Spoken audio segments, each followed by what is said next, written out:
que das esta clase, para que hables a nuestros corazones, a nuestra mente, para que tú, Señor, traigas un renuevo en nuestras vidas, nos des nuevas fuerzas y podamos entender, Señor, la obra misericordiosa, Padre, que tú has hecho por nosotros.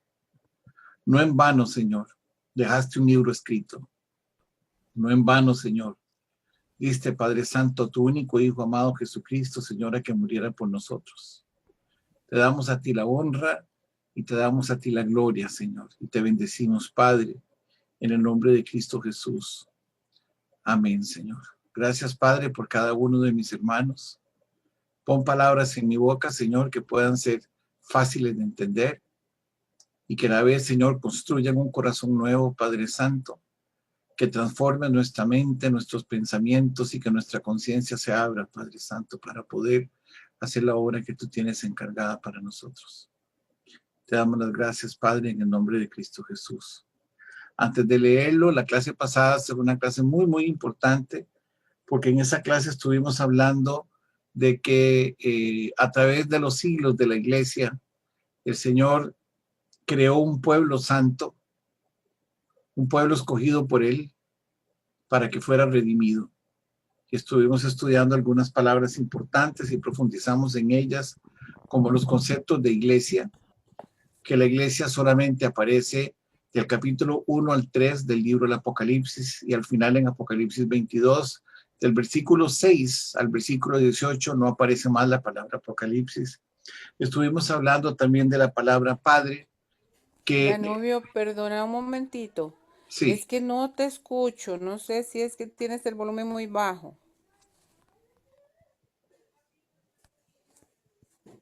Es general el problema. No, yo escucho. No, yo te escucho perfecto. Yo te estoy escuchando Yo también bien. te escucho bien, Danubio. Ok. ¿No será que tenés el volumen, Ana Cristina, bajo? Vos.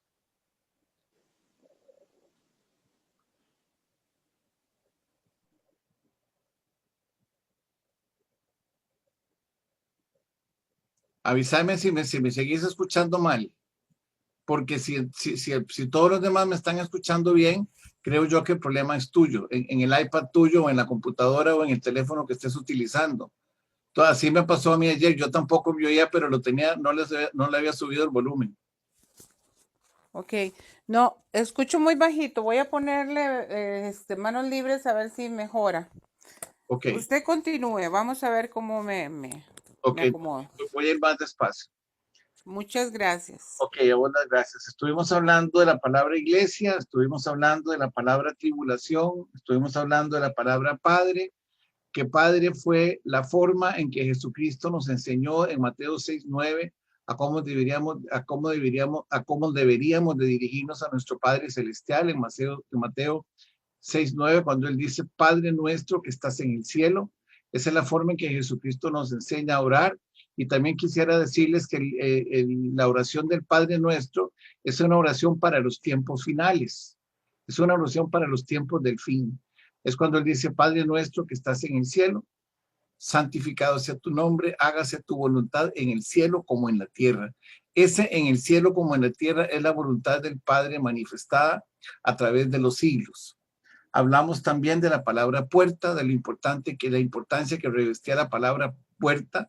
Esta semana que viene van a estudiar con Edme la iglesia de la Odisea, la iglesia que nos encontramos hoy, una iglesia que es totalmente tibia, perdida, confundida, siguiendo las estrategias de Satanás, donde se han planteado cientos de miles de sectas diferentes, además de que hay una iglesia muerta que aparece en estos momentos en el mundo, y es una iglesia que se la robaron desde que malinterpretaron la escritura de Mateo 16:18, cuando le dijo, tú eres Cristo y sobre esta piedra yo, dice Jesucristo, edificaré mi iglesia. Están hablándola y tal vez la próxima semana o la que sigue de esta, porque esta semana que viene yo no voy a estar, la semana que sigue de esta, yo voy a hablar un poquito del Padre Nuestro para que ustedes vean el edificio que hicieron ellos y simplemente lo vamos a leer textualmente y lo vamos a entender.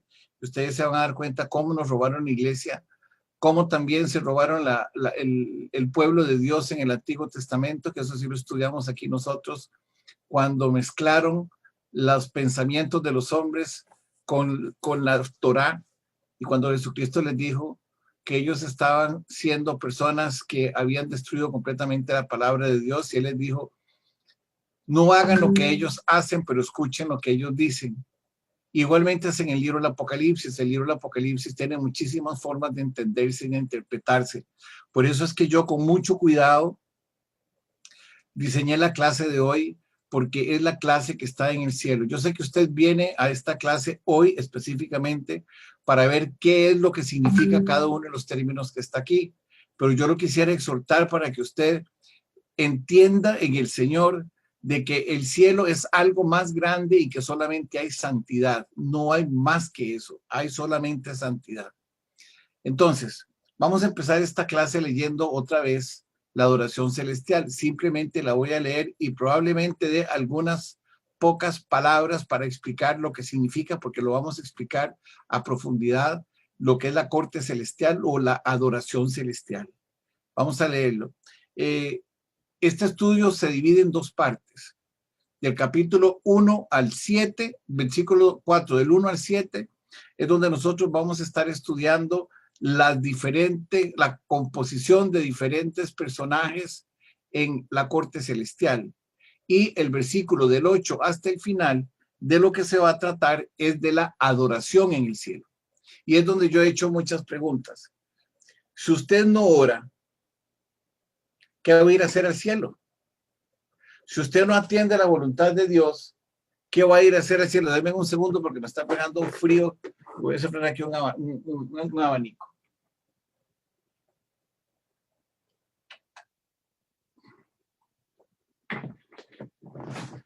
Si usted no está acostumbrado a orar, si usted no está acostumbrado a adorar, si usted no está acostumbrado a alabar a Dios, la pregunta mía es, ¿qué va a ir a hacer al cielo?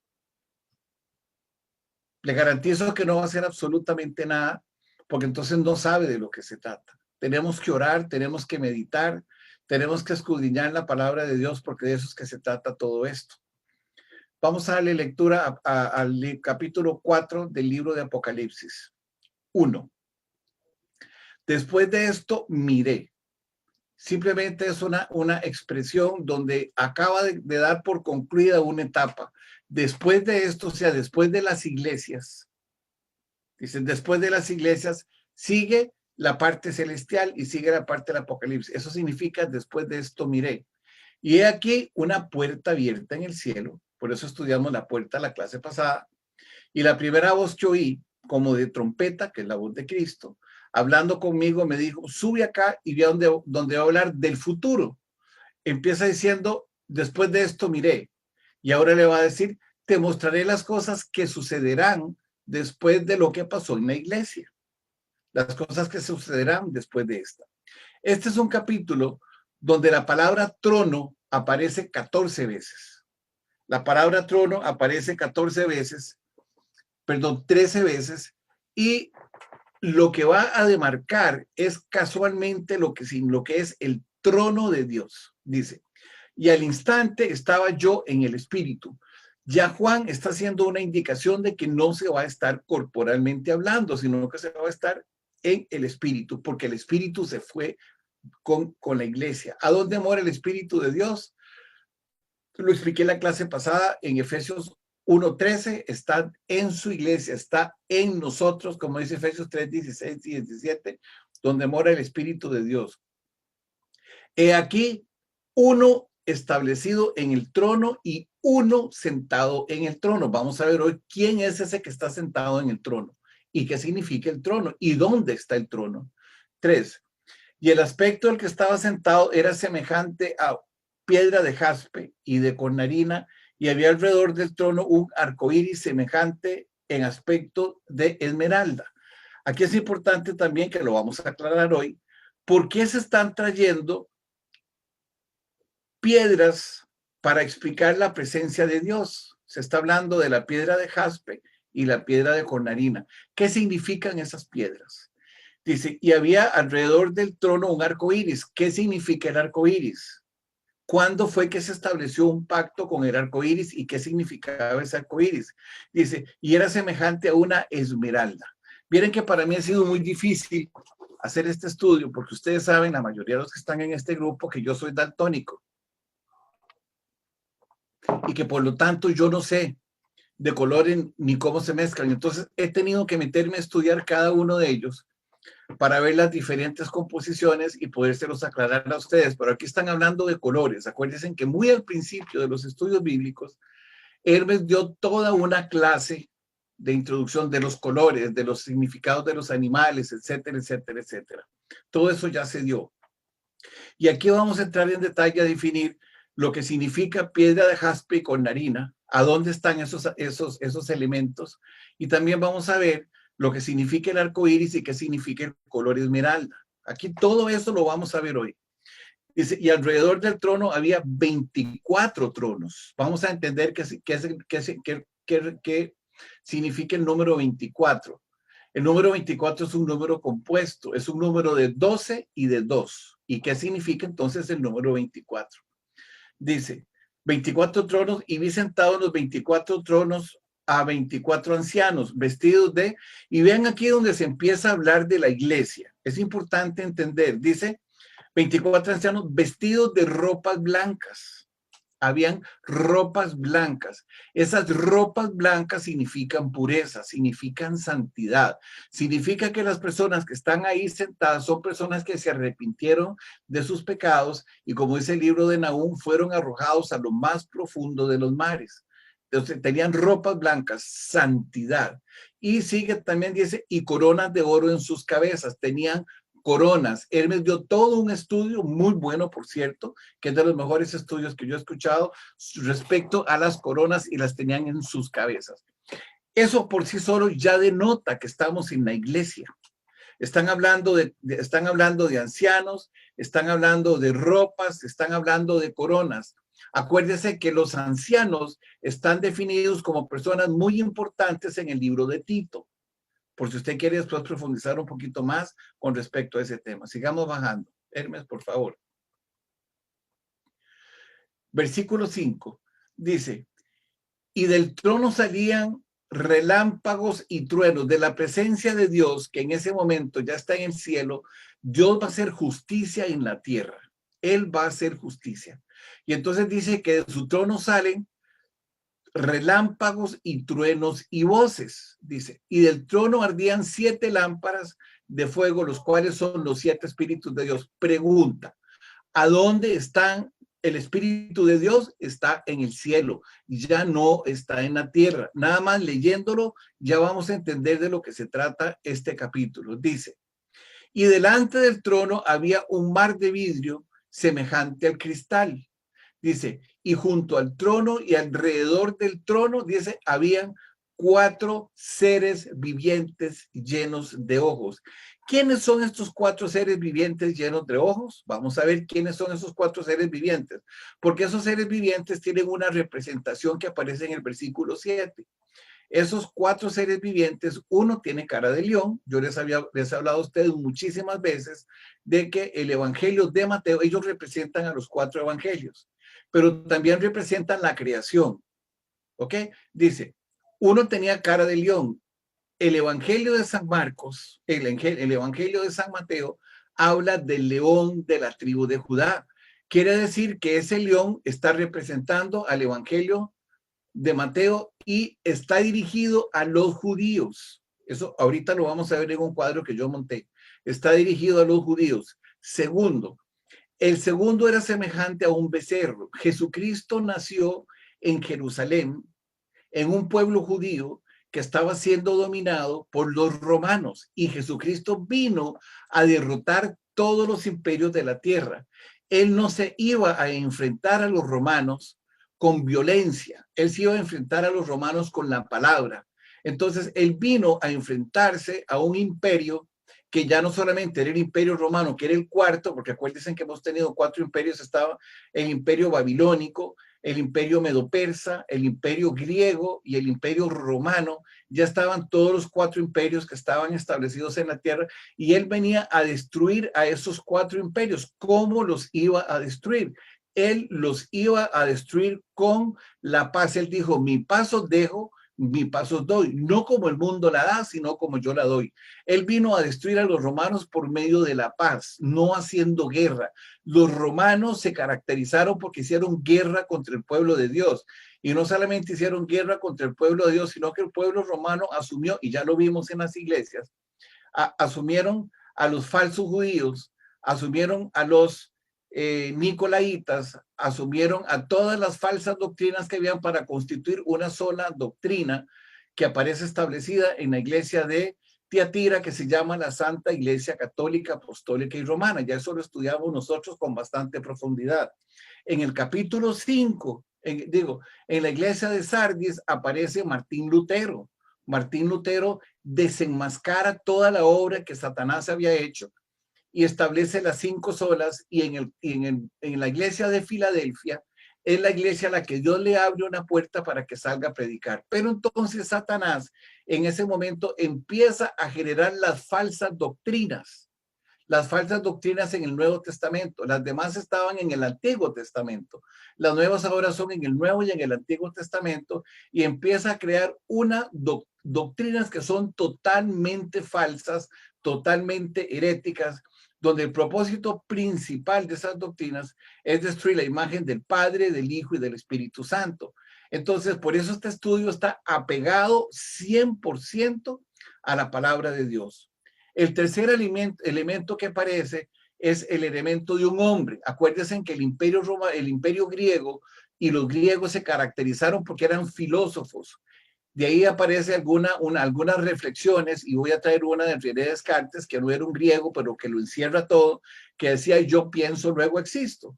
Le estaban dando la prioridad al hombre, el humanismo. El humanismo hoy aparece como una de las grandes doctrinas, porque entonces el importante es el ser humano. Antes se decía, es que fulanito es una excelente persona.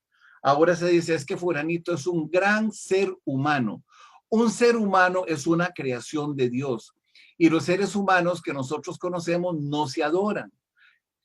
Jesucristo le dijo a Satanás: solamente a tu Dios adorarás. El apóstol Pedro en el capítulo 10 del libro de los Hechos dijo: no me ores porque yo soy hombre igual que tú. Y en el capítulo 22 del libro de Apocalipsis, el ángel está diciendo a Juan que tampoco lo adore a él, que no se adore nada celestial, porque solamente a Dios hay que adorar. Y entonces estos tres ejemplos que puse, que son bíblicos todos, se están refiriendo al libro de Éxodo, capítulo 20, versículos 2 y 3, cuando le está diciendo: no adorarán nada de lo que hay en el cielo, ni de lo que hay en la tierra, ni debajo de la tierra. Eso es lo que le está diciendo, y eso es lo que casualmente se está contraponiendo contra lo que nosotros estamos hablando. Aparece ahora una cosa muy importante que se llama el ser humano. También en la Biblia está establecido que los que tienen que gobernar son puestos por Dios, y que Él, en 2 excepciones, Él aclara y Él indica que solamente 2 mujeres fueron nombrados en la genealogía de Cristo. Una de ellas fue Rahab, Ruth, y la otra fue Rahab la prostituta, porque fueron ocasionalmente establecidas, pero Dios no permite que la mujer gobierne. Y es parte de lo que nosotros estamos viendo hoy en día, que la mujer gobierna. Y si ustedes ven el gabinete que está nombrando Biden, la mayoría son mujeres, o sea que se está encajando exactamente en lo que dice Daniel 11:39, dice que no hará caso del Dios de sus padres ni del amor de las mujeres. Entonces las están poniendo a gobernar. ¿Por qué? Porque el orden de Dios era otro, el orden de Dios está completamente establecido, y esto no lo tenemos que ver nosotros desde la perspectiva de que son hombres y son mujeres, no, estamos viendo desde la perspectiva que Dios tiene establecido un plan. Y ese plan de Dios es el plan que se va a ejecutar. Entonces ya vimos que el león representa el evangelio de Mateo y está dirigido a los judíos. Ya vimos ahorita que el becerro representa un animal manso, un animal de paz, que también puede ser un buey, y que ese animal manso se va a enfrentar contra todo un imperio, que es el imperio romano, y viene dirigido a los romanos. Tercero, dice que tiene cara de hombre, y esa cara de hombre que nosotros estamos viendo es dirigido a los griegos, que es un hombre, es un elemento pensante. Y finalmente tenemos nosotros el águila. El águila es el símbolo del Evangelio de San Juan. Ese libro está dirigido a los gentiles. Entonces tenemos que los evangelios, que es la palabra de Dios, que es la totalidad de la palabra de Dios, va dirigido a cada uno de los personajes en un momento diferente. Vamos a ver ahora, porque es que en el libro de Génesis, cuando Adán y Eva los expulsaron del cielo, pusieron unos querubines en la puerta, porque estos también son querubines y lo vamos a estudiar ahora en el libro de Ezequiel. Versículo 8. Y los 4 seres vivientes tenían 6 alas, que son querubines, tienen 4 o 2 alas, y también los serafines. Dice, y alrededor y por dentro estaban llenos de ojos y no cesaban de día y noche de decir, santo, santo, santo, ese Señor Dios Todopoderoso, el que era, el que es y el que ha de venir. Ellos están encargados de las alabanzas en el cielo. ¿Por qué? Y ahora lo vamos a ver más adelante. Porque ellos sustituyeron a la figura de Satanás o que fuera el ángel de luz. Él estaba encargado de los coros celestiales y se llamaba querubín protector. Entonces, él cumplía esas dos funciones. Uno era un querubín protector. ¿Qué guardaba él? Él guardaba la presencia de Dios, que es lo mismo que hacen los querubines. Y por el otro lado, nosotros tenemos también que él era el encargado de los cantos en el cielo. Por eso estos querubines son los que dirigen las alabanzas en el cielo. Muy bien. A partir del versículo 8, perdón, Hermes. Devolvámonos otra vez. 4. Y vamos a empezar en el 7. En el 7 nosotros estábamos viendo que representan los evangelios y ahora les voy a explicar más adelante que casualmente representan los evangelios porque en el libro de Romanos 2, 14, 15 y 16 se habla que todos vamos a ser juzgados conforme al evangelio. Ahorita lo vamos a ir viendo. En el versículo 8 empiezan las alabanzas y se hacen varias alabanzas. La primera ya las dije, son 6 alas y están cantando refiriéndose a la eternidad de Dios. En el versículo 9 dice, y siempre que aquellos seres vivientes dan gloria y honra y acción de gracias al que está sentado en el trono, al que vive por los siglos de los siglos. Amén. Todas esas alabanzas van dirigidas a Dios. Eso es lo que se hace en el cielo, es alabar a Dios. El versículo 10 dice, y los 24 ancianos se postraban delante de él, que está sentado en el trono, y adoraban al que vive por los siglos de los siglos, y echan sus coronas delante del trono, diciendo, ¿quiénes son los que van a recibir las coronas? Van a ser la iglesia. A la iglesia le dan las coronas, por eso están ahí los 24 ancianos, ahí está la iglesia. Y las coronas que a nosotros nos dieron, vamos a entregárselas a Jesucristo. ¿Por qué se las vamos a entregar? El versículo 11 lo dice, Señor, tú eres digno de recibir la honra y la gloria y el poder, porque tú creaste todas las cosas y por tu voluntad existen y fueron creadas. Bueno, hasta ahí nada más estaba leyendo y haciendo una pequeña introducción de lo que nosotros vamos a empezar a estudiar. Ahora sí, nos pasemos al otro lado. Ok. Estamos en la parte D, falta una parte E. La parte E es muy corta, pero para no dar tantísima información, y no sé si vamos a terminar esta parte hoy, empezamos a hablar de la escena en el cielo. Ese dibujo me pareció muy bonito, porque los 24 ancianos representan a las 12 tribus de Israel y representan también a las 12 apóstoles. Los querubines representan la alabanza en el cielo y la protección del trono. Ahí hay más ángeles y ahí también está Cristo Jesús y vamos a ir aclarando cada una de esas cosas, todo con escrituras. Acuérdense, algo que es bien importante.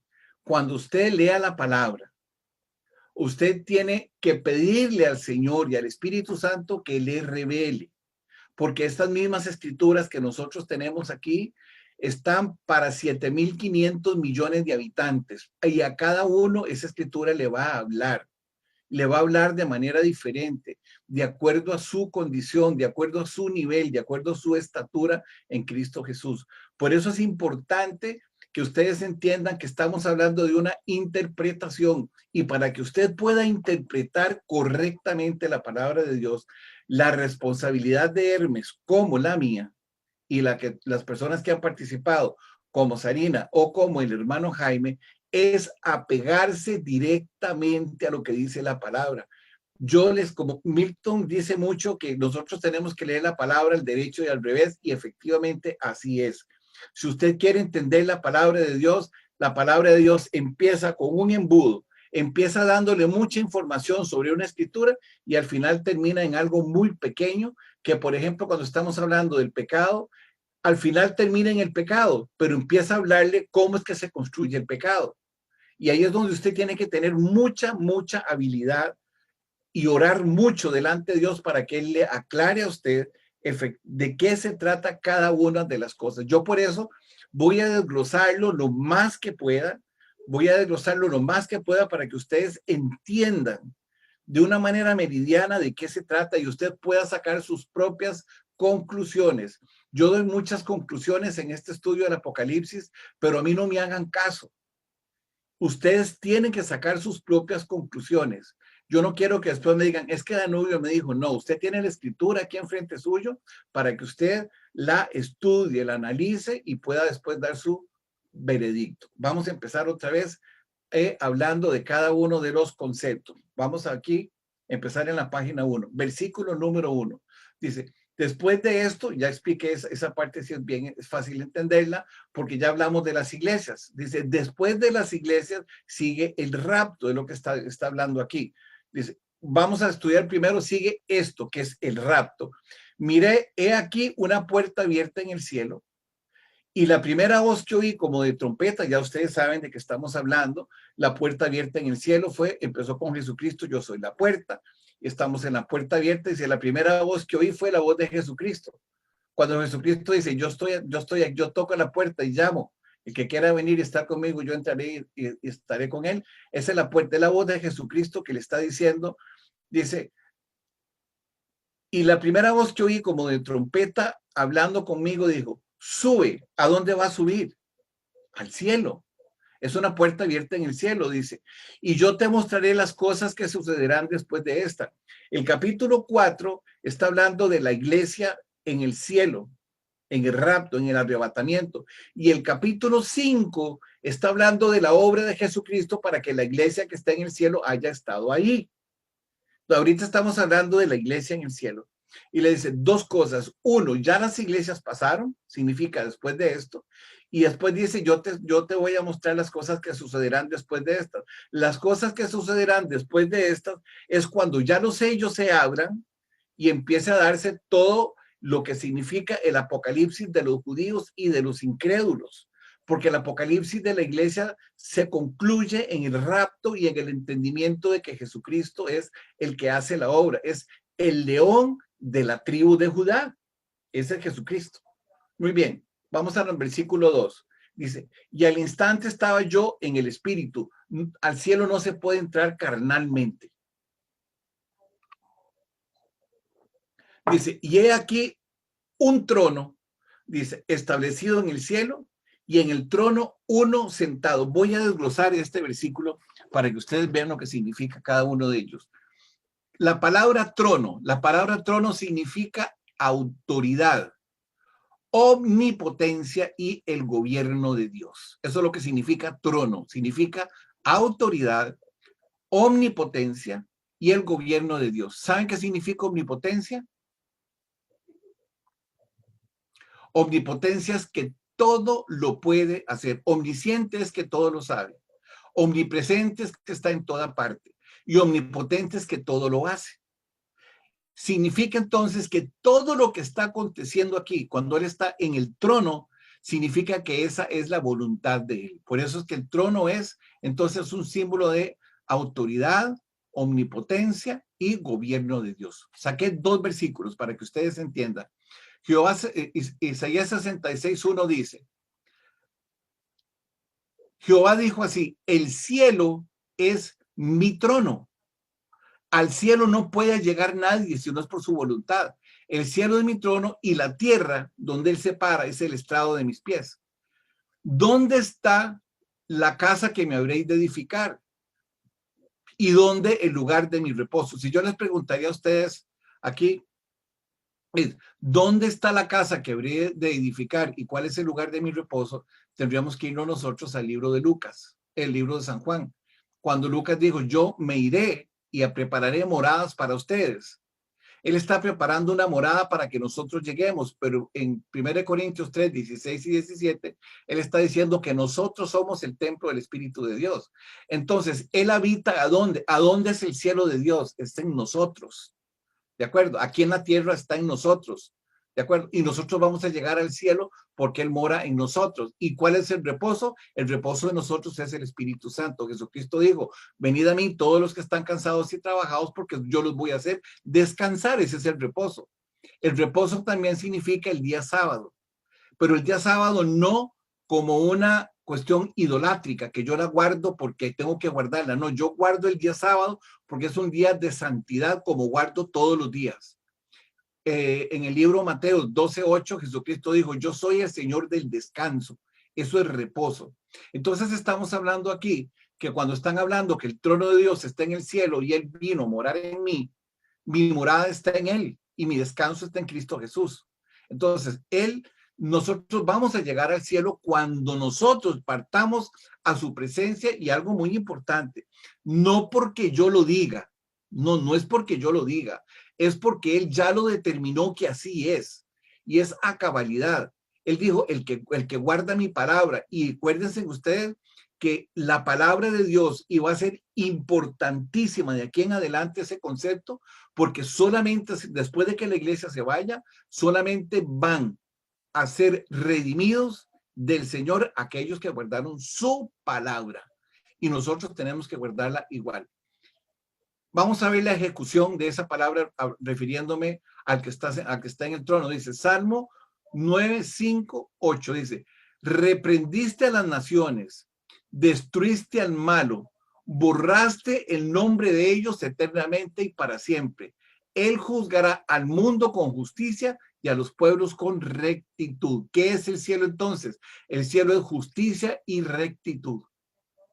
Esos son los conceptos que yo logré sacar aquí.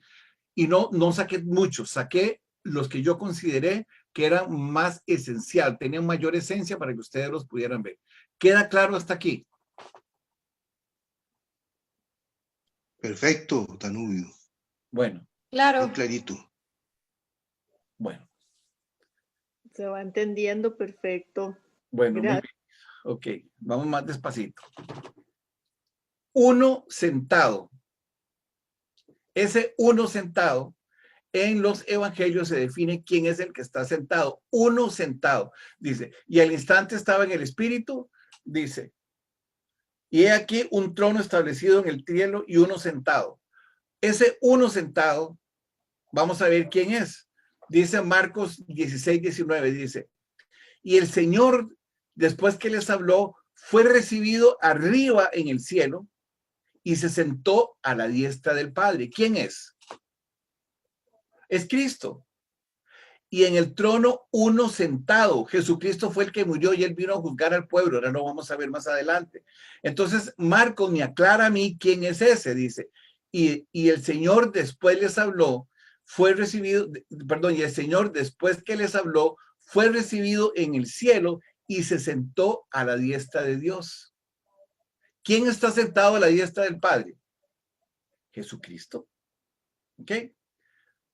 Primera de Pedro 3:22 dice, y habiendo subido al cielo, se sentó a la diestra de Dios, dice, y a Él, vea lo que dice aquí, están sujetos sus ángeles, autoridades y potestades. Entonces, Jesucristo está sentado a la diestra del Padre y en su diestra están sujetos a Él los ángeles, las autoridades y las potestades. ¿Lo entienden? No vean solo el versículo, vean el contexto de lo que estamos hablando. O sea, Jesucristo está sentado a la diestra del Padre, pero es sentado a la diestra del Padre, tiene autoridad sobre los ángeles, las autoridades y sobre todas las potestades.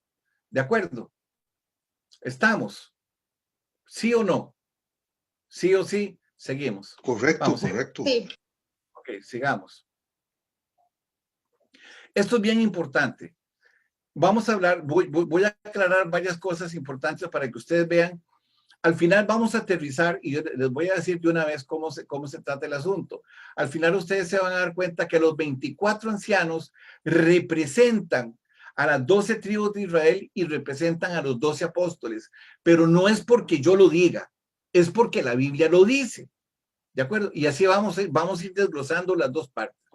Dice, y el aspecto del que estaba sentado era semejante a la piedra de jaspe. Dice, y había alrededor del trono un arco iris semejante en aspecto a la esmeralda. ¿Qué color tiene la esmeralda? Verde. Ya me lo aprendí. La esmeralda tiene color verde. Y el color verde significa esperanza. Significa esperanza. Entonces vamos a desglosarlo. Dice, ¿por qué se están utilizando piedras?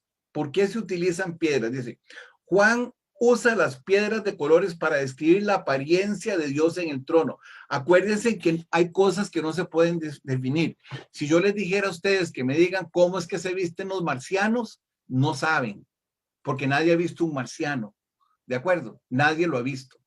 Entonces nosotros tenemos que, Juan, de acuerdo a lo que el Señor le muestra a él trata de buscar una semejanza de acuerdo a lo que existe en la palabra de Dios para que la gente entienda. Entonces, como esto fue escrito en la época en que los judíos todavía estaban y la tradición venía de ellos tenían todos estos conceptos muy claros.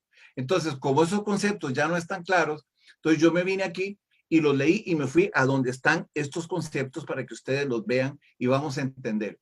Dice, las piedras, dice, la primera y la última del pectoral del sumo sacerdote. ¿Quién es el sumo sacerdote? El sumo sacerdote es Cristo. Él es el sumo sacerdote. En el Antiguo Testamento empieza con Melquisedec. ¿De acuerdo?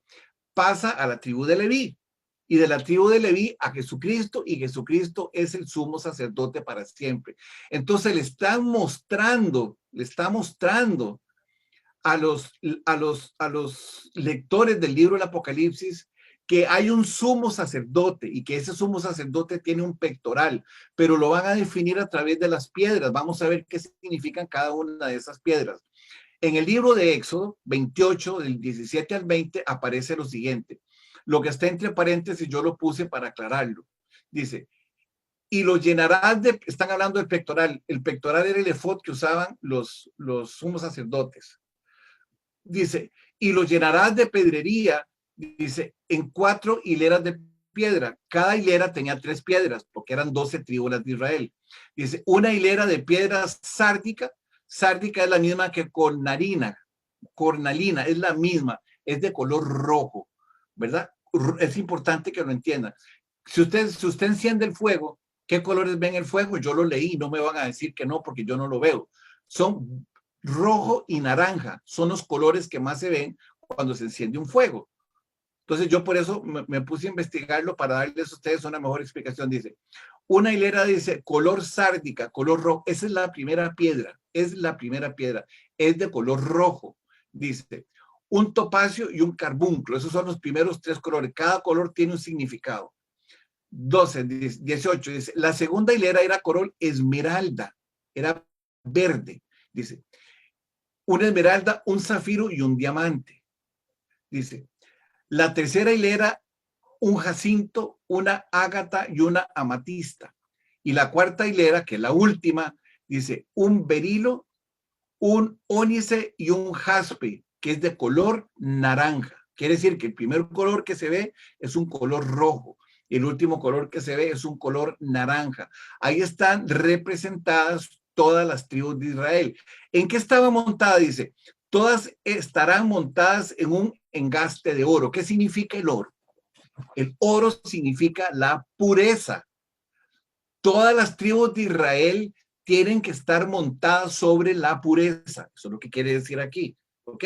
Entonces, cuando está hablando, narrando Juan el concepto, él está tomando la pureza como elemento central donde van a estar todas las 12 tribus de Israel. ¿Ok? Ahora, la pregunta es, ¿qué significa? Es semejante, yo la marqué, a piedra de jaspe y de cornalina. Acuérdense que yo les dije a ustedes que el libro de Apocalipsis se explica solo. Si usted se va a buscar los colores, va a decir una piedra color jaspe significa rojo y cornalina significa naranja. ¿Qué significa eso? Usted no sabe lo que significa. Aquí la misma palabra de Dios nos da la explicación de qué significa eso. Apocalipsis 21:11. Bajemos un poquito más, Hermes. Dice así. Apocalipsis 21:11 dice lo siguiente. Teniendo la gloria de Dios, y su fulgor era semejante al de una piedra preciosa, como piedra de jaspe. ¿Qué significa la palabra jaspe? Significa diáfana. La piedra de jaspe significa diáfana, cristalina, transparente como el cristal. ¿Cómo es Jesucristo? Entonces dice, teniendo la gloria de Dios, el fulgor era semejante al de una piedra preciosa, diáfana y transparente como el cristal. Por eso lo pongo ahí. Usted léalo a su mejor interpretación. Dios es un Dios transparente como el cristal. En él no hay duda. En él no hay duda. En eso se está refiriendo cuando estamos hablando aquí de jaspe y colnarina. O sea, que de todas las 12 tribus de Israel que tenía el sumo sacerdote en el pectoral, él va a hacer un juicio que es diáfano y transparente como el cristal. Eso es lo que da a entender Juan cuando están en el cielo. Dios es transparente y diáfano como el cristal. En él no hay duda. No hay absolutamente nada de duda. ¿Ok? Muy bien. Vamos a seguir. De esta mezcla entre el rojo y el naranja, obviamente que el amarillo participa, es donde se viene a dar la descripción de que a Dios no se le puede ver, pero hay una promesa de que nosotros sí lo vamos a ver. ¿Por qué nosotros no podemos ver a Dios en este momento? Porque el pecado no nos deja ver a Dios. Él no nos deja ver a Dios. Y los apóstoles, cuando trataron de describirlo, no pudieron hacerlo. Por eso escribieron ellos que a Dios nadie le ha visto. Eso es lo que dice, a Dios nadie le ha visto. Entonces vamos a ver aquí. Dice, con frecuencia, la Biblia usa el rojo naranja como símbolo para indicar la presencia de Dios, el fuego. Cuando a Moisés le dieron las tablas, había una zarza ardiente. ¿De acuerdo? Significa que la presencia de Dios es fuego. Es un fuego consumidor. ¿A dónde lo puede leer eso? Váyase al libro de Mateo el libro de Éxodo capítulo 3. Ahí lo va a ver. Pero también lo vamos a narrar cómo es la presencia de Dios en nosotros. Y hoy van a descubrir algo nuevo. Vea lo que dice Hechos 2, 3, 4. ¿De acuerdo? Dice Hechos 2, 3, 4. Se le aparecieron lenguas repartidas. ¿Cómo qué? Como fuego. El Espíritu Santo es fuego que nos consume, es fuego que nos transforma, es fuego que quita todo aquello que no nos corresponde. Es la confrontación del cristiano con el pecado. Por eso se narra como fuego. Se narra como fuego, dice. Y se le aparecieron lenguas repartidas como de fuego, asentándose sobre cada uno de ellos. Es individual. Dios se asentó sobre cada uno de ellos, dice. Y vean, bingo, ¿qué pasó? Se asentó el fuego sobre cada uno de ellos y dice, y fueron llenos del Espíritu Santo. Y comenzaron a hablar en lenguas según el Espíritu les daba que hablase. ¿Me explico? Entonces, esos colores de naranja con rojo significan el fuego, y el fuego significa el Espíritu Santo, que a dónde está en nosotros. Quiere decir que cuando la iglesia se va a la presencia del Padre, ya no está en la tierra el Espíritu Santo. ¿Ok? Ahora, lo que les decía, nosotros no lo podemos ver. Nosotros no lo podemos ver, pero sí lo podemos sentir. Por eso Jesucristo dijo, cuando reprendió a Tomás y le dijo, Tomás, tienes que ver para creer. Y en el libro de Hebreos 11:1 nos dijo, fe, la certeza de lo que se espera y la convicción de lo que no se ve. Nosotros vivimos por fe, no por obras. Vivimos por fe, no por obras. Y el mundo quiere vivir por obras y no por fe. Muy bien. Entonces dice, Pablo describe a Dios como quien vive dentro de una luz tan resplandeciente que nadie se puede acercar. Vamos a ver lo que dice. Por eso es que estamos desglosando todo esto, para que ustedes vayan entendiendo la importancia de ir viendo los distintos argumentos que se dan a través de las escrituras y los símbolos que hay, para que nosotros entendamos de qué se trata. En estos momentos nosotros vivimos por fe. Dice 1 Timoteo 6:16, dice, el único que tiene inmortalidad, que habita en luz inaccesible. No hay manera de accesarlo, es luz inaccesible. Dice, a quien ningún hombre a quien ninguno de los hombres ha visto ni puede ver, al cual sea la honra y el imperio sempiterno. Amén. O sea, nadie lo puede ver. Nadie lo puede ver. Aquí lo está narrando Timoteo y se lo está narrando porque Pablo se lo contó y le estaba diciendo que él no se podía. Acuérdense que Pablo fue llevado al cielo, y cuando Pablo fue llevado en 2 Corintios 12, versículos del 1 al 3, ustedes se dan cuenta que Pablo llegó y no entendía lo que estaban diciendo porque eran lenguas inefables, dice él. Y cuando nosotros nos acercamos al trono de la gracia, lo único que sentimos es la presencia de él en nuestras vidas, pero no lo vemos porque nosotros tenemos que actuar por fe. Muy bien.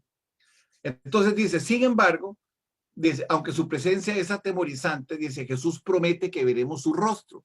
Y saqué las 2 escrituras donde dice que veremos su rostro. En 1 Juan 3:23 dice lo siguiente: amados, ahora somos hijos de Dios. O sea, Él está en nosotros. Ahora somos hijos de Dios, dice. Y aún no se ha manifestado lo que ha de ser. Pero sabemos que cuando Él se manifieste, seremos semejantes a Él, dice, y le veremos tal como Él es. ¿Cuándo? Hasta que Él se haya manifestado, después de que nosotros nos hayamos ido en el rapto y hayamos sido redimidos y transformados. Dice, y todo aquel que tiene esta esperanza en Él se purifica a sí mismo como Él es puro. El que tiene la esperanza de ver al Padre se purifica. Pero dice aquí la Escritura que nosotros lo vamos a ver. ¿A dónde se cumple eso? Eso se cumple ahorita en el libro de Apocalipsis 22:4, que está arriba de la Escritura, y le dice, y verán su rostro y su nombre estará en sus frentes. Yo expliqué eso el miércoles, cuando dije que nosotros teníamos, ¿a dónde teníamos nosotros a Jesucristo? En el corazón. ¿Y a dónde lo tenían los judíos? En la frente. Ahora está diciendo que el pueblo de Israel lo va a ver a él porque ya la iglesia está con él. Bueno. ¿Están claros? Muy claro. Claro. Sí. Necesito oír más voces, ¿verdad? Súper claro. Ok. Sí, señor, claro. Va claro, Danubio. Gracias. Ok, muy bien. Vamos a hablar un poquito del arco iris, porque a eso se refería al color verde. Ustedes se acuerdan que después de que vino el diluvio, Dios levantó un arco iris e hizo un pacto, por eso aparece el color verde. El color verde es uno de los colores centrales. ¿Cuáles son los colores primarios? ¿Alguno me los puede decir? Azul, rojo y amarillo. Correcto, azul, rojo y amarillo. Y de la mezcla de esos 3, ¿qué sale? El morado. Verde. El Verde, naranja y morado. Naranja. Correcto, pero básicamente el verde. Ujú. Entonces el verde representa los 3 colores juntos, representa la Trinidad. ¿Ok? Entonces Dios hace un pacto y por eso el color verde es color esperanza, la esperanza. Pero entonces para retrotraer el pacto que se hizo, que se llama el pacto noéico, y después lo vamos a ver, que es el pacto de Noé, subrayé ahí lo que es más importante y dice en el versículo 11, estableceré mi pacto con vosotros y no exterminaré más toda carne con agua de diluvio, ni habrá más diluvio para destruir la tierra. Ese es el pacto. Y el versículo 11, que está más abajo, bajemos un poquito, Hermes. No, el 11, más bien subiste mucho, bajaste mucho. Dice, y estableceré mi pacto con vosotros, dice, y no exterminaré ya más toda carne con agua de diluvio, ni habrá más diluvio en la tierra. Mira, ahí no marqué el 9. El 9 decía, he aquí, yo establezco mi pacto con vosotros y con vuestros descendientes después de vosotros. O sea, que se va a seguir de generación en generación. Ya la tierra no va a ser más anegada, inundada nuevamente. Y eso es lo que él establece. ¿Ok?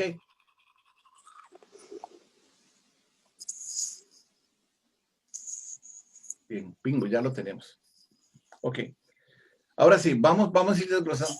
¿Está claro ahorita lo que hemos visto hasta este momento? Sí.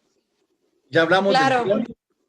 Hablamos del trono, hablamos de uno sentado en el trono, hablamos de las piedras, hablamos de por qué se utilizan las piedras. Ahora vamos a entrar a definir otra cosa.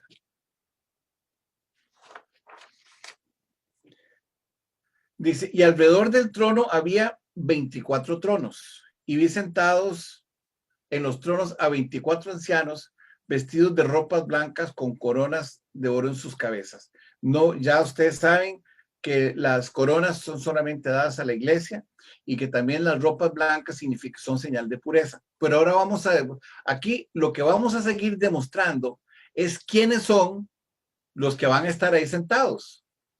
Eso ya les dije yo a ustedes que iban a ser las 12 tribus de Israel y los 12 apóstoles y a quienes siguieron a ellos a través de las enseñanzas del Padre. Pero vamos a irlo desglosando poco a poco para que ustedes lo entiendan. Vamos a empezar a hablar del número 24. ¿Qué significa 24? 24 es la combinación de dos números. ¿Qué significa 12? En la Biblia representa una estructura u organización completa y constituida definitivamente. Usa una estructura establecida y construida definitivamente. ¿Construida sobre qué? Sobre la palabra de Dios. ¿Ok? Sobre la palabra de Dios. ¿Qué es el número 2? El número 2 dice en la Biblia, de acuerdo con la ley de Dios que le dio al antiguo Israel, se requerían 2 testigos para confirmar la veracidad de un asunto. Dice, entonces hay 2 testigos. Uno es la ley y otro es el Nuevo Testamento, que son los apóstoles. De manera similar, la repetición de una visión o una declaración confirma su validez y seguridad. Quiere decir que el Nuevo Testamento confirma el Antiguo Testamento y el Antiguo Testamento confirma el Nuevo Testamento. ¿Estamos claros? Entonces, ¿qué significa? ¿Qué significa entonces este número 24? Dice, el número 24 dice, en la Biblia representa un cuerpo completo del sacerdocio de Dios, la perfección en el gobierno de la, oiga, adoración, de la adoración, ¿ok? El pueblo de Dios se manifiesta perfecta y completamente a través de la adoración, a través de la alabanza, ¿de acuerdo? Entonces está diciendo ahí que esos 24 son adoradores delante de la presencia de Dios y que tanto en el Antiguo como en el Nuevo Testamento se maneja la misma filosofía, o sea, el mismo principio bíblico, no filosofía, el mismo principio bíblico. ¿Estamos de acuerdo hasta ahí? Muy bien. Ya vimos los 24 ancianos. Vamos a hablar ahora de los ancianos que son los sacerdotes. Son el sacerdocio. Vamos a ver qué decía en el Antiguo Testamento y qué dice en el Nuevo Testamento. En el Antiguo Testamento, en Primera de Crónicas, todo el capítulo 24 y 25, para que ustedes lo lean y se entretengan un rato, yo aquí nada más puse un resumen, dice, se nos dice que los sacerdotes estaban divididos en 24 grupos. Dice, y un sacerdote representa a cada uno de estos grupos. Aparentemente solo se está hablando aquí del Antiguo Testamento. Aparentemente. Dice, juntos los 24 sacerdotes representan el cuerpo completo de los sacerdotes. Dice, y es posible que los 24 ancianos representen a todos los sacerdotes de Dios. Esta escritura fue dada en el Antiguo Testamento. Y sí, se está refiriendo al Antiguo Testamento por todas las escrituras que estamos viendo, pero vamos a ver ahora cómo es que entra la iglesia aquí. ¿Ok? Vamos a seguir leyendo. ¿Quiénes son los sacerdotes del Nuevo Testamento? ¿Tiene Dios un plan especial para Israel? Él quería que toda la nación de Israel fuera sacerdote. Entonces vamos a ver qué era lo que él quería para la nación de Israel. En Éxodo 19, 5, 6 dice lo siguiente. Ahora pues, si dieres oído a mi voz, oiga, si dieres oído a mi voz, esos son detalles que tiene que tener, usted tiene que escuchar la voz de Dios. Si dieres oídos a mi voz y guardares mi pacto, que son las bendiciones, si usted quiere saber dónde están las bendiciones, usted váyase al libro de Deuteronomio. En el libro de Deuteronomio aparecen las bendiciones y las maldiciones. ¿Ok? Le dice, ahora pues, si dieres a mi oído y guardaréis mi pacto, vosotros seréis mi especial tesoro sobre todos los pueblos, porque mía es la tierra. Entonces, ¿cuál es el, está en Deuteronomio 28, perdón, no les había dicho dónde estaban las bendiciones y las maldiciones. Dice, si usted guarda lo que Dios le dice y los pactos que Dios establece, entonces Él le dice al pueblo de Israel, dice que ustedes serán mi tesoro. Y si usted es el tesoro de Dios y guarda los pactos y los mandamientos que Dios le da, vea lo que dice el versículo 6, dice, y vosotros me seréis un reino de sacerdotes y gente santa. Ahí está la explicación. Él quería que todos los judíos fueran sacerdotes y gente santa. Están los 24. Pero como el periodo de la iglesia no calza en esos 24, porque ya lo expliqué también, que después de las 69 semanas, en Daniel 9, en 9, 24, 27, aparece el pueblo de Dios. Y entonces en el pueblo de Dios se suman esos 24, y entonces esos 24 sumados aparecen ahora descritos aquí. Bajemos un poquito, Hermes. Más. Ahí está, en Pedro. Dice, Israel se redujo a servir a Dios como sacerdote. Ahora el plan de Dios es que todos los creyentes sean sacerdotes. Dice, los creyentes sirven a Dios. Nuestro trabajo es llevar hacia la luz el conocerle a Él. Entonces, pero ya lo que dice aquí, se dice que los 24 campos ya están llenos, ¿verdad? Los acabamos de estudiar. Pero como Jesucristo es el sumo sacerdote por la eternidad, Él nos redime a nosotros y también nos hace sumos sacerdotes. ¿De acuerdo? Entonces ve lo que dice 1 Pedro 2, 5, 9. Dice, vosotros también como piedras vivas, sed edificados como casa espiritual, sed edificados, no estábamos edificados, sed edificados como espiritual y sacerdocio santo, para ofrecer el sacrificio espiritual aceptable a Dios por medio de Jesucristo. Ahora Jesucristo es el que nos determina. Dice, más ahora vosotros sois, ¿qué dice ahí? Sois linaje escogido, real sacerdocio. Ahora sí, ya aparece el real sacerdocio. Dice también nación santa, pueblo adquirido por Dios para que nos dé las virtudes de aquel que nos llamó de las tinieblas a la luz admirable. Ahora la iglesia es real sacerdocio. Ahora la iglesia también está agregada ahí, porque Jesucristo así lo determinó, el Padre así lo determinó. Entonces nosotros somos real sacerdocio. Y ese real sacerdocio se enfatiza en 3 escrituras. Vamos a ver las 3 escrituras. Apocalipsis 1:6, 5:10 y 26 dice. 1:6 dice, y nos hizo reyes y sacerdotes para Dios. ¿A quién? A la iglesia. En el 5:10, otra vez a la iglesia, dice, bienaventurado el santo que tiene parte en la primera resurrección, dice, y la segunda muerte no tiene potestad sobre ellos, sino que serán sacerdotes de Dios y de Cristo, y reinarán con él 1000 años. Y la tercera es en el milenio. ¿Qué está diciendo en el milenio? Dice, estuve mirando hasta que fueron puestos tronos, y se sentó un anciano de días, Jesucristo, dice, cuyos vestidos eran blancos como la nieve, ya eso lo vimos nosotros, que significa santidad y pureza. Dice, y el pelo de su cabeza como lana limpia, dice, y su trono lleno de fuego, de su presencia, dice, y las ruedas del mismo, dice, como fuego ardiente. Está hablando, refiriéndose también a la misma enseñanza que acabamos de ver nosotros, cuando se están refiriendo a las pruebas, a la forma en que se está describiendo, digamos, el cielo. Ahí está la iglesia metida. Somos real sacerdocio. ¿Estamos claros hasta aquí? Claro. Sí. Ok. Sí, claro. Correcto, sí, señor. Bueno. Ana Cristina. Aquí estoy. Sí, ¿Vas? claro, está claro. Ok. Silvia.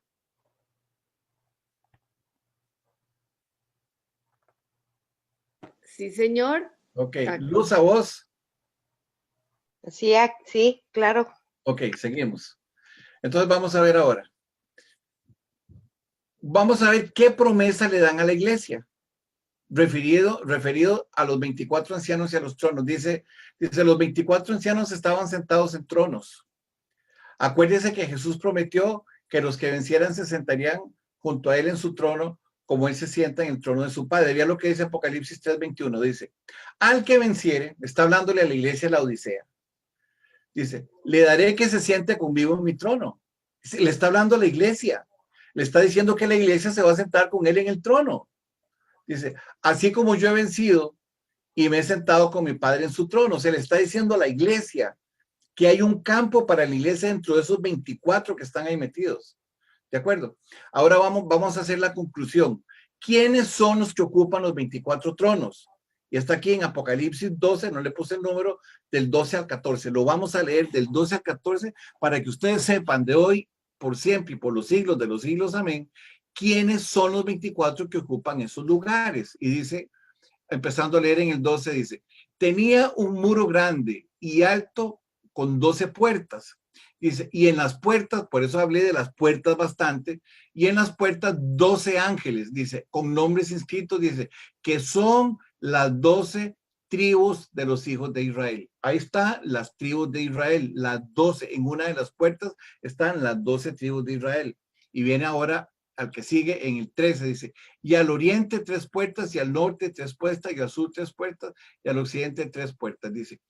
Y el muro de la ciudad tenía 12 cimientos, dice, y sobre ellos los 12 nombres de los 12 apóstoles del Cordero. Ahí están los 12 y los 12.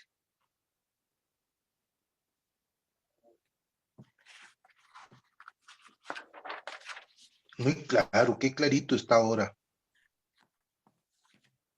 Fue que ya quité las luces que nos encandilaban. Y aquí me tiene, mire, Tere, puro café.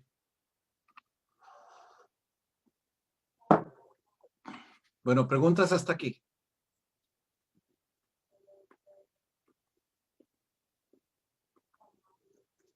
Todo muy bien entendido. Bueno, vamos a seguir. Versículos que hablan de los 24 ancianos. Hermes.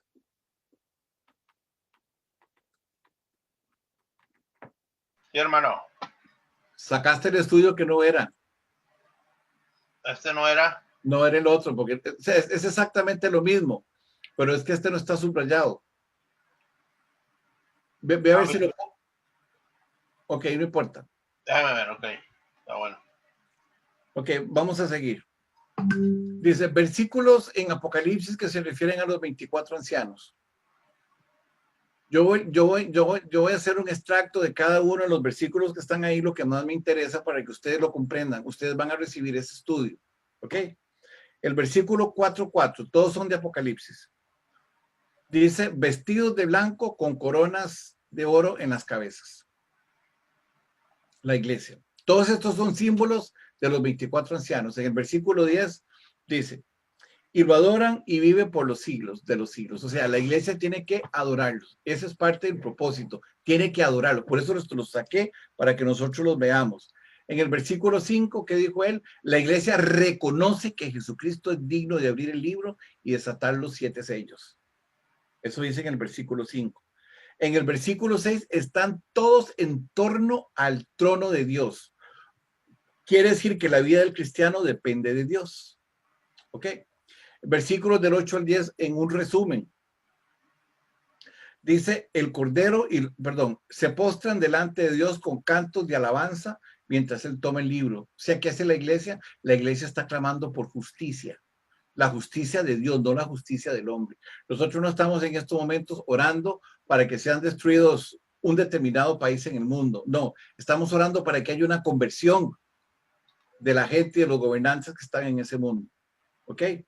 El 11 dice, estaban los 4 seres vivientes, dice, rodeados de millones de ángeles. ¿Cómo estamos nosotros? Rodeados de millones de ángeles. ¿Qué estamos haciendo? Cantando y alabándole al Cordero. Vean que todos estos, esto es lo que describe exactamente quiénes son los 24.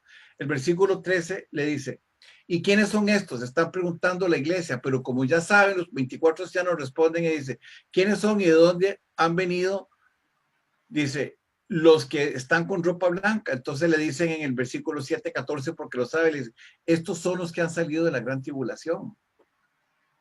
Ellos distinguen, la iglesia distingue quién es el que sale en la tribulación y quién es el que se ve en el rapto, porque el Espíritu de Dios está en nosotros. ¿Ok? En el versículo 11, 15, 16, al final dice, y ellos se postraron sobre sus rostros y adoraban a Dios. Al final del versículo 11, 15, 16. La iglesia se postra y adora a Dios. El versículo 13:1. ¿Qué hace el versículo 13:1? Dice, al final, las últimas palabras dice, cantaban un cántico nuevo. La iglesia tiene que cantar un cántico nuevo. Usted en su oración tiene que cantar un cántico nuevo. ¿Qué es un cántico nuevo? No es una repetición.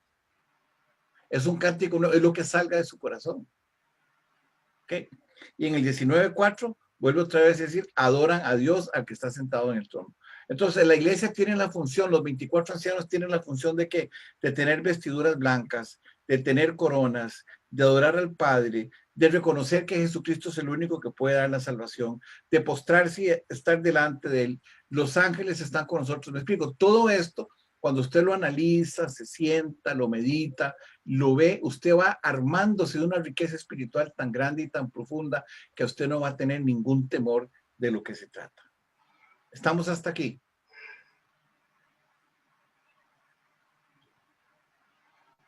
Perfecto. Sí, Bueno. Muy bien. Danubio, a mí me gustaría pedirte si puedes repetir un poquito lo de los 4, lo del león, esos 4 figuras, que si puedes repasar un poquito, es que no me quedó tan claro. Ok, bájate a la página 7. Página 7. Sí.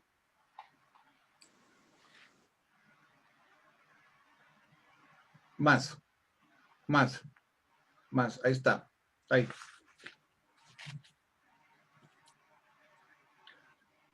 Hablando de los 4 seres vivientes, ahí hace la aclaración. Dice, los 4 seres vivientes, que no los hemos visto, pero lo voy a aclarar otra vez, ellos tienen 4 caras. Tienen cara de león, cara de becerro, cara de hombre y cara de águila volando. Entonces, el león, dice ahí, donde Jesucristo está definiéndose en el Evangelio de Mateo. Y el Evangelio de Mateo estaba definido para los judíos. El punto número 2 dice como un becerro. El Evangelio de Marcos para los romanos. Ahorita voy a dar la característica de cada uno de ellos.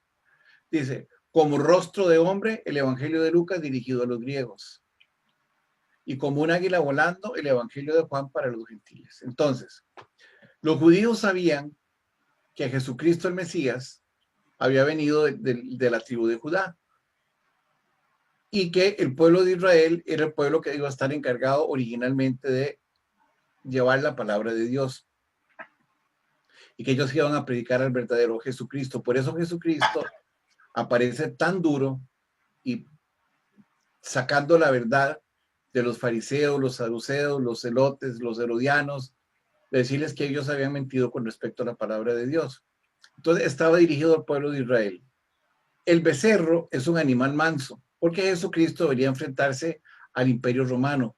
El imperio romano era un cúmulo de 3 imperios y ellos 4 en ese momento. Eran los babilonios, los medos y los persas, los griegos y ahora los romanos. Entonces Jesucristo se venía a enfrentar a través del amor de la palabra de Dios contra los imperios que habían existido anteriormente. Le iban a demostrar a la gente que, como decía Zacarías 4:6, dice, no es con espada ni con ejército, sino que es con el Santo Espíritu de Dios. Él les va a demostrar que el Espíritu de Dios es más fuerte que cualquier arma que pueda haber. En el punto número 3, está hablando a Jesucristo como hombre. Y en el Evangelio de Lucas así lo establece. ¿Por qué? Porque le está diciendo que Jesucristo no es una filosofía. Jesucristo es amor, es el Espíritu. Y como los griegos eran monoteístas también, ¿por qué eran monoteístas los griegos? Porque ellos creían en ellos mismos. Para ellos eran su Dios. ¿Qué es lo que se está tratando de establecer ahora? Eso fue lo que hicieron los griegos en la historia. Y finalmente llegamos al Evangelio de los gentiles. El Evangelio de los gentiles se levanta como un águila porque era el único pueblo que no estaba considerado, pero que se aparece ya en el libro de los Hechos, en el capítulo 2, cuando se da el tema de Pentecostés. Ahora, en la posición terrenal, esto me voy a adelantar un poquito, está hablando de la creación. 1, los animales. 2, los salvajes, los domésticos, la creación de Dios y la creación de las aves. Por eso lo vamos a ver ahorita un poquito más y lo voy a volver a explicar. ¿Te quedó claro? Sí, señora, ahora sí me quedó mucho más claro. Gracias. Ok, ya estaba anotado. Ok. Nos vamos al capítulo 5. ¿Ves? A la página 5.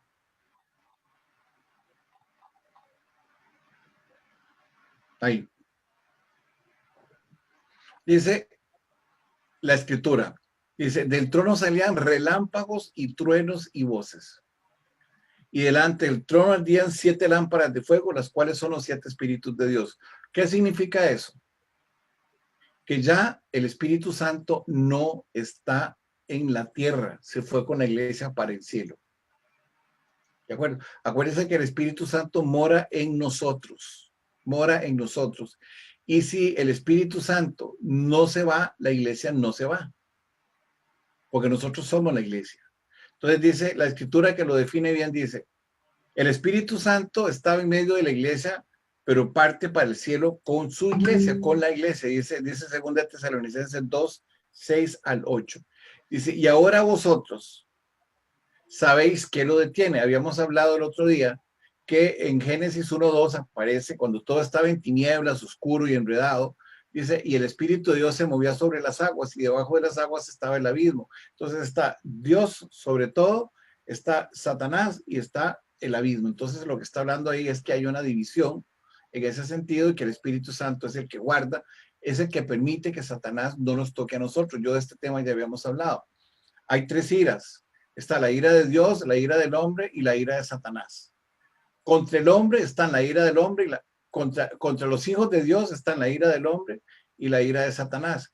Pero contra la ira de Satanás y la ira del hombre está la ira de Dios que los va a destruir al final. Entonces, el Espíritu Santo es el que está guardando al pueblo, es el que está haciendo que nosotros no seamos consumidos, porque gracias a Dios, en su inmensa misericordia y bondad y en su sabiduría, la muerte no está de parte de la mano del hombre, sino que está de parte de la mano de Dios. Entonces, cuando el Espíritu se va, nosotros tenemos que entender que el que lo detiene hoy es el Espíritu Santo. Entonces, vean lo que dice aquí. 2 Tesalonicenses 2, del 6 al 8, dice así. Y ahora vosotros sabéis lo que lo detiene, sí, el Espíritu Santo, a fin de que a su debido tiempo se manifieste. En el momento que el Espíritu Santo se va, viene la manifestación del inicuo, es lo que dice aquí el 7, porque ya está en acción el ministerio de la iniquidad. El ministerio de la iniquidad es la obra final de Satanás. Dice, solo que hay quien al presente lo detiene hasta que él sea quitado de en medio. Cuando sea quitado de en medio, ¿qué va a pasar? Dice el versículo 8. Y entonces se manifestará aquel inicuo a quien el Señor matará con el espíritu de su boca y destruirá con el resplandor de su venida. Muy bien. ¿Entendieron? Aquí vamos a parar hoy. Sí. Porque no quiero meterles más información.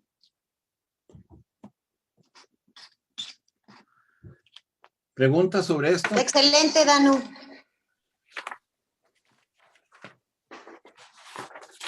Ninguna. Vamos a ver. Ahorita vos preguntas. Ok. Todo bien, Danu. Ok, me alegro. Hermano Jaime.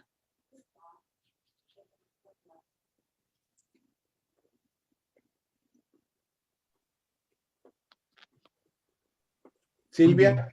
Muy bien, Danu. Ok. No, por ahora va clarito, por dicha. Ok. Todo bien, Danu. Ok, muy bien. Sí, todo bien, Danubio. Ok, Leli. Helen, vos. Todo bien, todo clarito. Ok. Perfecto, Danubio. Todo. Bueno, Ana Cristina. Bien, bien. Ok, muy bien. Claro, por favor, no nos hagas un examen porque yo no sé qué pasaría, ¿verdad? No, pero es con el cuaderno abierto. Bueno, con cuaderno abierto sí me parece. Está bien. Bueno, la próxima clase que va a ser no sé si, bueno, la semana entrante vamos a ver qué día es, todavía no sé yo. Pero vamos a estar aclarando la parte final.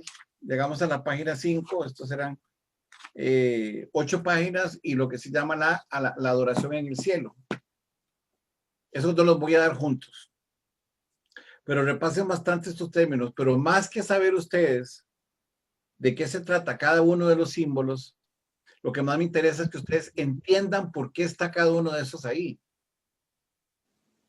Porque cuando usted empieza a hablar con una persona y le diga, por ejemplo, ¿y qué significan los 24 ancianos? Ah, significan la iglesia y significa también el pueblo de Israel. De ahí no le está diciendo nada.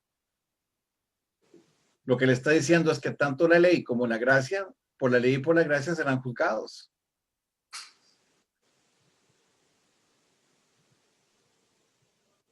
¿De acuerdo? Porque cuando el Espíritu Santo se va, ya no hay gracia.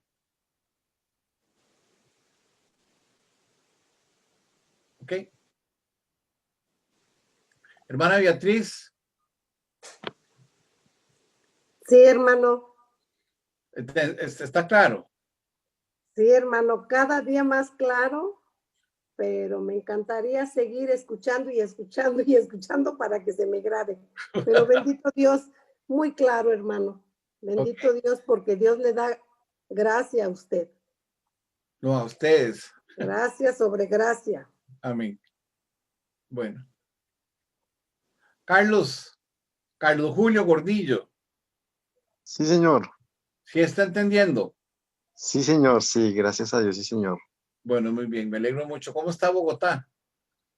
Muy frío, hermano, muy frío. Sí, yo sé que ya es bien frío. Pero bueno, muchas gracias por estar con nosotros.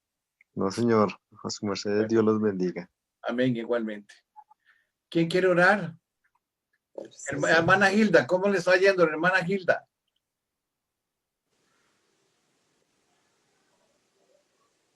Hermana Hilda es muy aplicada.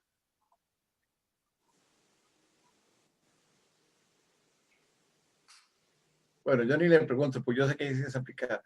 ¿Quién quiere orar ahora?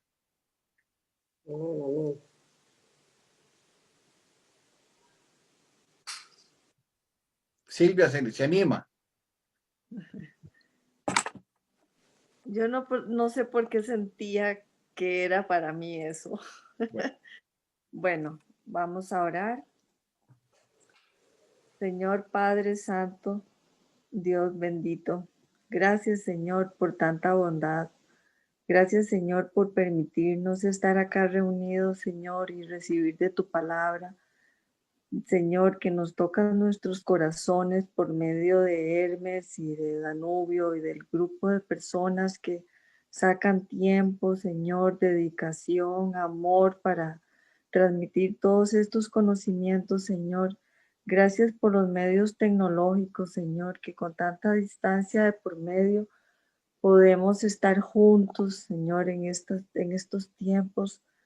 Gracias, Padre, porque haces tu palabra más sencilla, Señor, y nos permites tener disposición para recibir, para aprender y poder transmitir también a otras personas, Señor. Gracias, Padre. Te pongo en tus manos la vida de todo este grupo, de todas estas personas, Señor, para que nos llenes de bendiciones y que nos enseñes cómo quieres que caminemos hacia lo que tienes para nosotros, Señor, para esos regalos tan grandes que nos ofreces y que nos prometes, Padre, y que sabemos que vamos a recibir un día, Señor.